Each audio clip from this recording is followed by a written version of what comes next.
വിഷയത്തിൽ സത്യസന്ധത എന്നത് അപരിചിതമായി പോയിട്ടുണ്ട് എന്നുള്ളതാണ്. സത്യസന്ധത മഷിയിട്ട് നോക്കിയാലും നമുക്ക് കാണാൻ പറ്റാത്ത അവസ്ഥയിലേക്ക് എന്ത് ചെയ്തിട്ടുണ്ട്, കച്ചവടത്തിന്റെ രംഗം മാറിക്കൊണ്ടിരിക്കുന്നുണ്ട്. അവിടെയാണ് നമ്മൾ മനസ്സിലാക്കേണ്ടത് നമ്മുടെ ബാധ്യതകൾ നമ്മൾ കൃത്യമായിട്ട് എന്ത് ചെയ്യണം, കൊടുക്കണം. റസൂലുള്ളാഹി സ്വല്ലല്ലാഹു അലൈഹി വസല്ലമ പറയുന്നത് വറജുലുൻ ഇസ്തജറ അജീറൻ ഫസ്തൗഫാ മിൻഹു വലം യുഅതി അജ്റ.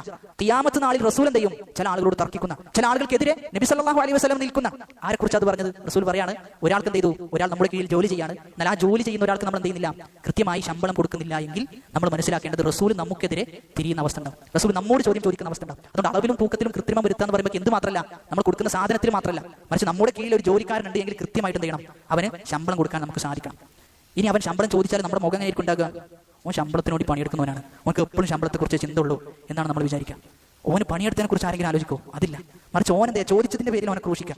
നമ്മുടെ സ്വഭാവത്തിന്റെ അവസ്ഥ നമ്മൾ ആലോചിക്കുക, എത്ര മോശമാണ് നമ്മുടെ സ്വഭാവം.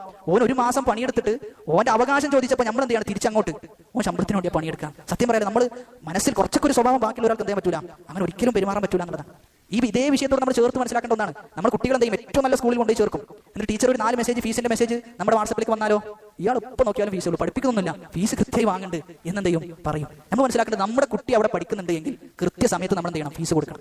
ആ ഫീസ് നമുക്ക് താങ്ങുന്നില്ല എങ്കിൽ നമ്മൾ എന്ത് ചെയ്യണ്ട, വെറുതെ നമ്മൾ നമ്മുടെ ആഹാരം നഷ്ടപ്പെടുത്തേണ്ട എന്നുള്ളതാണ്. നമ്മൾ മനസ്സിലാക്കേണ്ടത് ഇത് എന്തല്ല, വെറുതെ ഓടുന്ന ഒരു സിസ്റ്റം അല്ല സ്കൂൾ സിസ്റ്റം എന്ന് പറഞ്ഞു കഴിഞ്ഞാൽ. അവർക്ക് ബാധ്യതകളുണ്ട്, അവർക്ക് അവരുടെ കീഴിലുള്ള ജോലിക്കാർക്ക് പണം കൃത്യമായി കൊടുക്കണം. ഇതൊക്കെ കൊടുക്കണമെങ്കിൽ എന്ത് ചെയ്യണം, നിങ്ങളുടെ അടുക്കൽ നിന്ന് കൃത്യമായി ഫീസ് കിട്ടണം. ഇത് ചോദിക്കുമ്പോൾ കാണാൻ ചെയ്യാം, നമുക്ക് ഇങ്ങനെ ദേഷ്യം കയറി വരും. എന്നാൽ ഒരു മാസം പഠിച്ചതിനെ കുറിച്ചോ 4 മാസം പഠിച്ചതിനെ കുറിച്ചോ എന്തില്ല, നമുക്ക് യാതൊരു കാര്യവും നമുക്ക് പറയാനില്ല. ഇത് എല്ലായിടത്തും നടക്കുന്ന വിഷയമാണ്. ജിമ്മിൽ പോകുന്ന ആൾക്കാരുണ്ടെങ്കിൽ അറിയാം, ജിമ്മിന്റെ ട്രെയിനർ ഫീസ് വെച്ച് കഴിഞ്ഞാലോ, നമ്മൾ കളിപ്പിക്കുന്നൊന്നുമില്ല, എപ്പോഴും എന്താണ് ഇങ്ങനെ പൈസ കെട്ടിയിരിക്കുകയാണ്, ഓൻ അവിടെ ഇങ്ങനെ മുണ്ടാണ്ട് കുത്തിരിക്കാൻ, എന്നിട്ട് എന്ത് ചെയ്യാം, ഫീസ് ചോദിക്കാന്നാ പറയാം.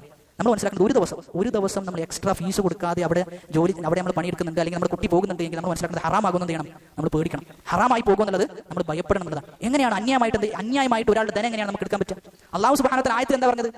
കൃത്രിമം കാണിക്കുന്ന ആളുകൾക്ക് നാശമുണ്ട് എന്നാണ്. എന്നാൽ ഒരുത്തന്റെ പണം കൊടുക്കാതെന്നാലോ, ഒരുത്തന്റെ പണം മോഷ്ടിച്ചാലോ, എത്ര വലിയ അപകടമാണ്, വലിയ അപകടത്തിലാണ് നമ്മൾ ചെന്ന് പെടുന്നത് എന്ന ഒരു ആലോചന ചെയ്യണം നമുക്ക് കൃത്യമായി ഉണ്ടാകണം.